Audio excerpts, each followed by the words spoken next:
We turn now to a conversation with four authors whose books focus on presidents and patriotism and politics.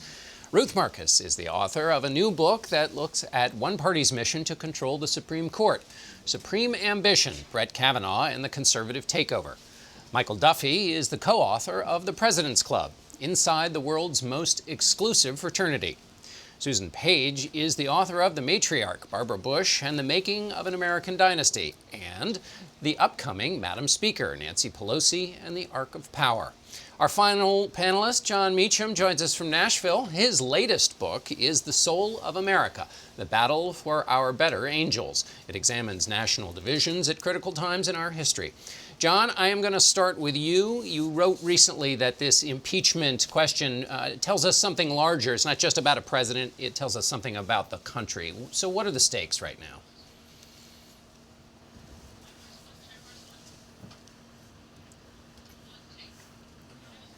Folded at moments of enormous existential crisis over the direction of the country. Andrew Johnson and the verdict of the Civil War. Were we really going to act on the implications of the victory, of the Union victory at Appomattox? President Nixon was coming with Vietnam and the questions about the nature of the country. In many ways, in fact, I think we can think of the modern founding of the country as 1964-65 with the Civil Rights Act. We've only governed this particular polity for 55 years or so, and Vietnam and that era was a period of enormous tension. And the Clinton era was, in a way, a precursor to this one, where we were returning to an 18th and 19th century system of partisan media. It was, to some extent, a battle over generational power. And now we face this wildly unconventional president who is actively and overtly putting all the norms that so many of us were accustomed to on trial. And so we have these forces in American life that are perennial: xenophobia, extremism, racism, nativism, isolationism. They ebb and they flow in American life. They always have. And right now they're flowing. The task of the country is to get them to ebb. And Ruth, what John describes and sets the table for there nicely, it feels like we had a bit of a preview of what we're going to see with impeachment here, which is what you write about with the Brett Kavanaugh confirmation. Do you see those parallels? Indeed, and I think they're disturbing parallels that mainly involve the reflexive and automatic and unrelenting partisanship of our time that John and others have referred to. Republicans complain that we can't take impeachment now seriously because Democrats were talking about impeaching the president even before he was sworn in. Correct. Republicans claim that we couldn't take the allegations against Justice Kavanaugh seriously because Democrats were out to get him from the start and he's only arose at the last minute.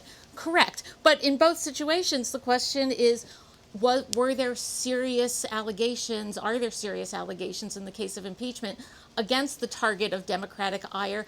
And are we capable of taking those allegations seriously? Or do we so automatically go to our corners that we're not capable of rising above partisanship? I think that's a really open and serious question.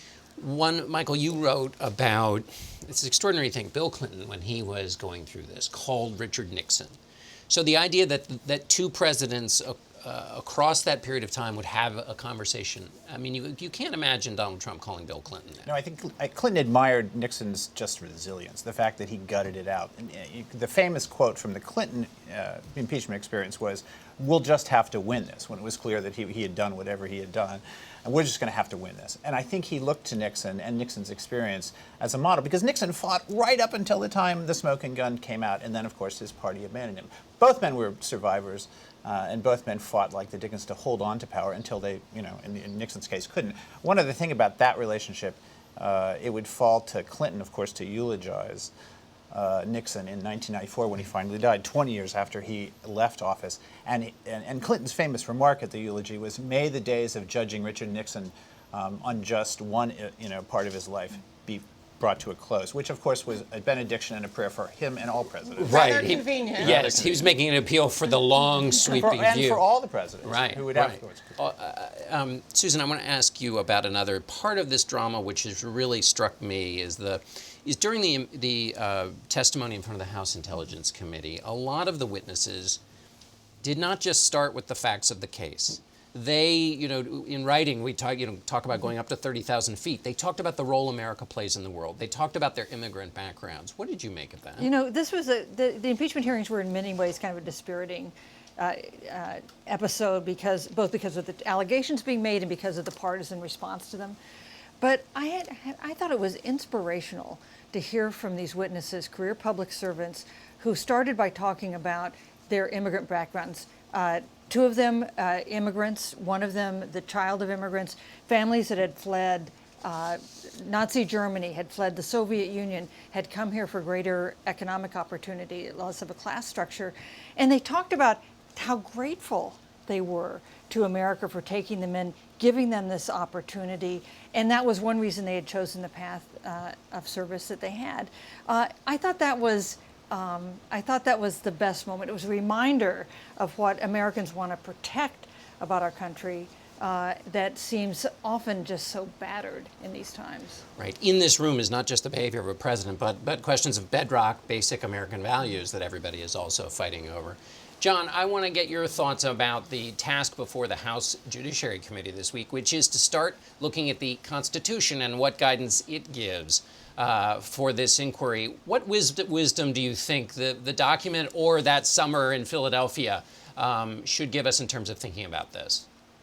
The impeachment clause was added in part because George Mason of Virginia argued that shall any man be above justice? That was the central question.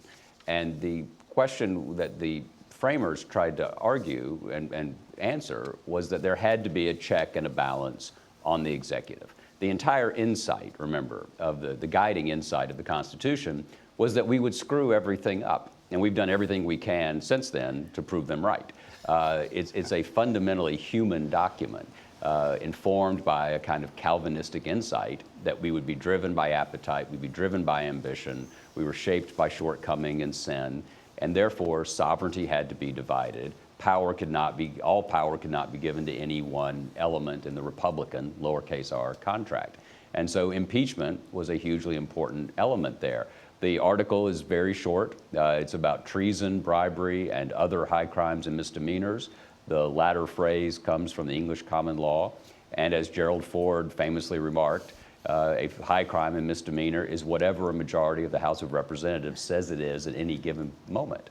And this generation, this group of members of Congress, now has to face a genuine test. Are they going to follow the facts, or are they going to use Ruth's phrase, are they going to reflexively be partisan and interpret reality not as they see it, but as they wish to see it? Ruth, one of the things is that we still don't know what the actual position is, because you can say, well, there were these acts, but they don't raise to the level of high crimes and misdemeanors. But the president is saying these acts weren't even bad in the first place. You've been studying the idea of originalism, the original public meaning of the Constitution. Does that give us any guidance here for how to interpret this moment? The guidance is very Fordian in the sense that it is really a political question that is up to the political branch. But yes, the framers were entirely worried about precisely the kind of event that we're talking about here: foreign influence, the misuse of presidential power for public gain and political advantage rather than for the public good. If you were going to, the question that I would have for Republicans is, if this does not rise to the level of a high crime or misdemeanor or look a lot like the framers' conception of bribery, what does? And the thing that I would say that gives me some concern here, I think the facts are so serious that the House was really constitutionally obliged to launch an impeachment inquiry, but we have now gone through 3 of these in our lifetimes. And impeachment was supposed to be, and it should be, a break in case of emergency inquiry. And now I worry that we will unleash it as just another political tool. And Michael, it's happening in an election year, which we haven't seen before. No, it's always in the past happened in a second term, at least in our lifetime. So This allows the Republicans to argue, somewhat justifiably, that, look, we're going to have an election in a year, just wait. You can make up your decision and let the people decide. And they're deploying that almost daily or hourly. That raises another thing about John's test of Madisonian democracy. We're all hyperdosing on this stuff. And depending on whether you're like us and you have to drink it every day or you're just following along informally, it can seem at times that this is the worst that the country has ever faced. But I suspect that between a whole number of times, 1777, 1863, 1932, there have been other difficult times. What's different now is that how we're experiencing it. That we're self-arming for division because so much of the information we get is coming to us through our devices, and those devices are weaponized to sort of alienate and divide us. And that is a difference in certainly between this and the last impeachment and all the ones that have come before. And I think this is the test of Madisonian democracy, that we're meant to have our better angels work at all levels here. But at every turn, we are being fed information that divides us rather than brings us together, and that is a real test of whether we can survive. And we're self-satisfying ourselves by continuing to drink that ourselves. Susan, Michael just described the state of affairs.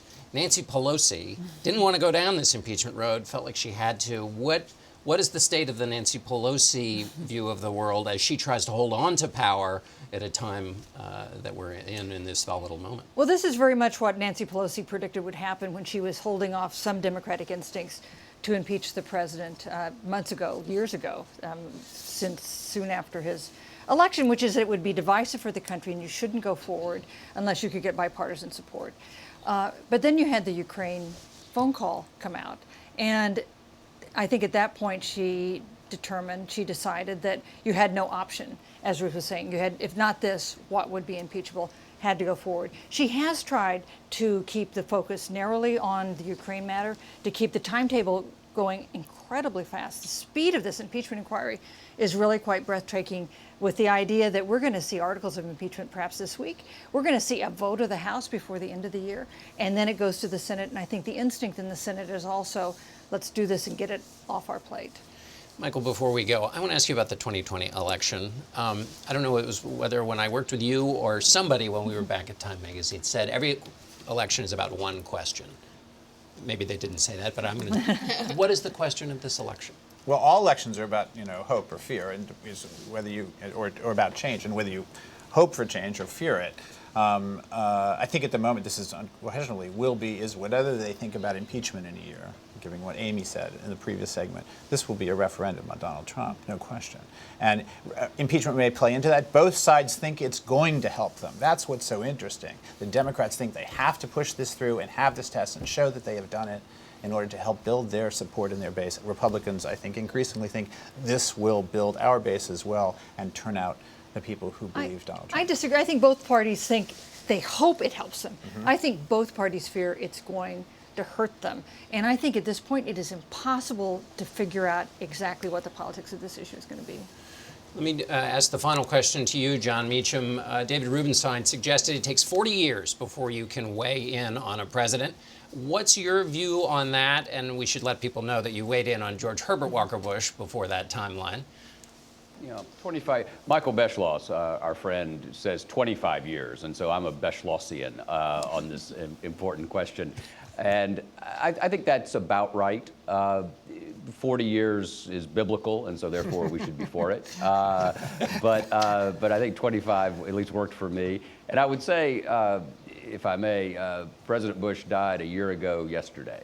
And when you think about however imperfect a man he was in life and politics, we all have our problems. But he really embodied a kind of public service that seems incredibly remote now. It's almost as though we're talking about Agincourt when we think about a man who, a Republican president who signed the Americans with Disabilities Act and managed the fall of the Berlin Wall with such grace and restraint. And I think that when we think about that everything is cataclysmic and we're always at the edge of a cliff, 25 years ago, we had a president that's almost unimaginable now until, as he would put it, we imagine it again. And so, the first election we had in this country that was about the soul of America was 1800, when Thomas Jefferson ran saying we needed a revolution to get back to 1776. So if they were talking that way then, it's not surprising that we're talking this way now.